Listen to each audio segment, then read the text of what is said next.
Aku mencintai anakku sendiri. Mustahil. Aku menghela nafas berat, terkejut karena melihat bekas luka di kepala pria yang sebentar lagi akan menjadi suamiku. Aku tak menyangka ia benar-benar anakku. Sudah kuperhatikan, memang ia memiliki banyak kesamaan dengan anak yang kuusir belasan tahun yang lalu. Matanya indah menyerupai mata ayahnya dan bibirnya kecil, persis seperti bibirku. Ia berkata dan mengelus pipiku. "Ada apa Dayang Sumbi? Kenapa kamu terdiam?" Ia terkekeh lalu melanjutkan ceritanya. "Dulu ibuku memukulku dengan tempurung kelapa dan mengusirku. Entahlah, mungkin sekarang ia sudah meninggal. Aku tak pernah mendengar lagi kabarnya setelah itu." Aku terkejut bukan main. Sudah kupastikan dia sang Kuryang, orang yang sudah membunuh suamiku dan orang yang saat itu kuusir dengan penuh amarah yang sulit sekali padam. Tapi ternyata kehilangan suami dan anakku sekaligus membuat hatiku hancur berkeping-keping. Aku memohon kepada dewa untuk memaafkanku. Ia akhirnya menerima permintaan maafku dan memberiku anugerah berupa kecantikan abadi. Namaku Dayang Sumbi. Aku adalah seorang ibu beranak satu, hasil dari buah cintaku dengan suamiku yang bernama Tumang. Tumang adalah seorang titisan dewa yang dikutuk menjadi anjing dan dibuang ke bumi. Nama anakku adalah Sang Kuryang. Ia tak pernah tahu bahwa Tumang adalah ayahnya. Yang ia tahu, Tumang adalah peliharaanku yang sudah sejak dulu aku rawat dan aku besarkan. Hari itu aku meminta Sang Kuryang untuk mencarikan Kijang karena aku sangat ingin memakan hati Kijang. Sang Kuryang dengan ditemani Tumang pun berburu ke hutan untuk mendapatkan Kijang tersebut. Setelah menunggu beberapa saat, Sang Kuryang kembali sendirian dengan membawa hati yang kukira hati Kijang. Tapi setelah memasak dan memakannya, aku menyadari bahwa hati yang kumakan bukan hati Kijang. Aku bertanya kepada Sang Kuryang, hati siapa yang sekarang ada di depanku? Akhirnya ia mulai bercerita bahwa saat di hutan, ia melihat seekor Kijang tengah merumput di balik semak belukar. Ia pun memerintahkan Tumang untuk mengejar Kijang tersebut, namun ia menolak. Sang Kuryang yang marah pun mengatakan, "Jika engkau tetap tidak menuruti perintahku, niscaya aku akan membunuhmu." Ancaman tersebut tidak dipedulikan Tumang yang membuat Sang Kuryang semakin kesal dan marah.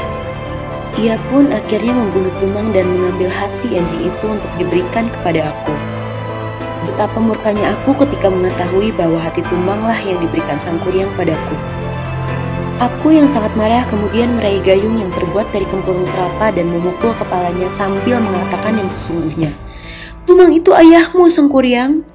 Aku terus memakinya dan menyuruhnya untuk pergi karena aku melihat anakku menjadi pembunuh suamiku. Dengan masih tidak menyangka, ia pun marah dan sakit hati. Ia tak rela aku begitu padanya. Sang Kuryang berpikir bahwa aku lebih menyayangi si Tumang dibandingkan dirinya. Maka tanpa berpamitan, Sang Kuryang pun pergi mengembara ke arah timur.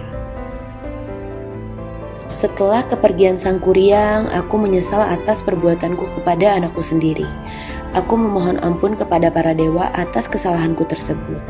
Mendengar permohonanku yang terus-menerus, mereka menerima permintaan maaf itu dan mengaruniakanku kecantikan abadi kepadaku. Di lain sisi, Sang Kuryang yang terus mengembara tanpa tujuan pasti, kini tumbuh menjadi lelaki dewasa yang memiliki paras dan tubuh yang dapat memikat banyak perempuan.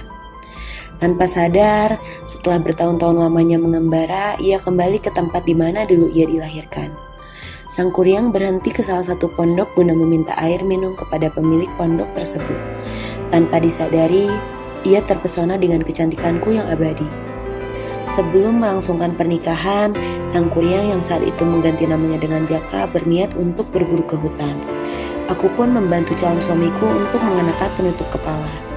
Tapi aku tertegun dan terkejut bukan main. Aku terkejut bukan main.